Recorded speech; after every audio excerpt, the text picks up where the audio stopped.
there are a few sticking points on the women's reservation bill that is leading to, again, a political war of words. It was triggered, of course, by a number of things. One is, of course, what Rahul Gandhi said in Parliament yesterday when he said that we must ensure OBC representation, and then charged the Modi government, saying that you have only OBC secretaries and nothing more. It's led to a showdown of sorts as the BJP then lashed out at the Congress, saying we've ensured OBC representation.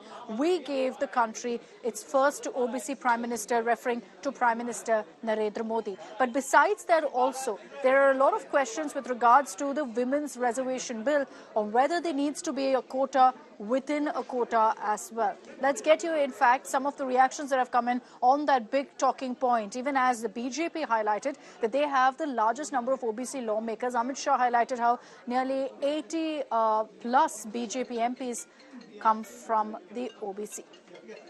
कि 2004 से 2014 तक कितने secretary OBC थे और कहां थे वो OBC के सेक्रेटरी, किस क्राइटेरिया में थे, जरा हमको इसका ज्ञानवर्धन कीजिए। देखिए, मैं बार बार बोलता हूं, लीडर को लीडर बनना पड़ेगा, ट्यूटर से नहीं चलता काम।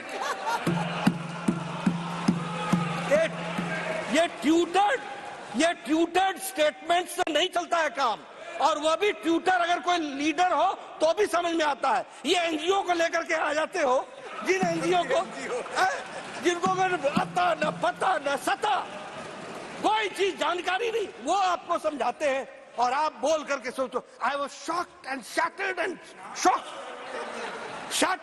शॉक्ड। अरे भाई, शौक तो लगना ही था, जब पढ़ना ही नहीं पूरा तो शौक ही लगेगा, और क्या होगा।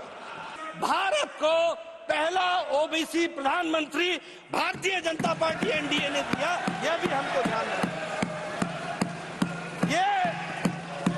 ये ओबीसी की बात करते हैं। रिजर्वेशन है वो आप सब जानते हैं, सुप्रीम कोर्ट का मामला है और ये मुद्दे को भटकाने वाली बात है, राजनीतिकरण करने की बात है। जो पार्टीज हैं, जितने पुरुषों को वो लोग ओबीसी में टिकट देते हैं, वो सब महिलाओं को दे दे, बात खत्म। कल गृह मंत्री जी ने बहुत अच्छे से चीजें एक्सप्लेन की हैं। ये सब मुद्दे लेकर महिलाओं को कभी भी जो है रिजर्वेशन नहीं मिलती। आज की तारीख में टेस्ट है राज्यसभा में, वो रिजर्वेशन महिलाओं को प्राप्त हो। सरकार को हम साजिश देते, मतलब सलाह देना चाहते हैं कि इसमें और कुछ चीजों को शामिल किया जाए।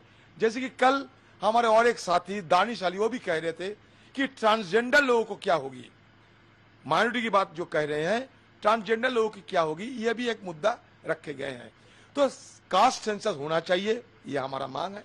तो न उनकी नीयत दुरुस्त है, न नियत दुरुस्त है और न बिल दुरुस्त है। इसमें जो कहा है राहुल जी ने, सोनिया जी ने, इसमें आरक्षण का लाभ पिछड़े वर्ग और वर्गों को मिलना चाहिए। जहां तक राज्यसभा का सवाल है, हम जिम्मेदारी लेते हैं कि इसको आज तक के सर्वाधिक मतों से हम इसे पारित करेंगे। पर वारे बीजेपी, तेरी कथनी और करनी में इतना अंतर है कि ऊपर वाला भी शायद आपको न समझ पाए। इस देश में इतनी बड़ी संख्या में ओबीसी समाज के लोग रहते हैं, उनको आपने क्या प्रतिनिधित्व दिया इसमें, जिसको लेकर पहले भी विरोध हुआ था। ये जो महिला आरक्षण बिल ये लेकर आए हैं, ये एक चुनावी जुमला है, इससे अलावा कुछ नहीं है। अगर आपकी मंशा साफ थी तो आप 24 के चुनाव में 33% आरक्षण लागू करते। हमारी पार्टी ट्राइबल पार्टी है जरूर, लेकिन हम लोग वहाँ पर गठबंधन की सरकार चला रहे हैं, कांग्रेस, राजद और जेएमएम की सरकार है, और हमारे यहाँ अच्छी खासी संख्या में ओबीसी भी है।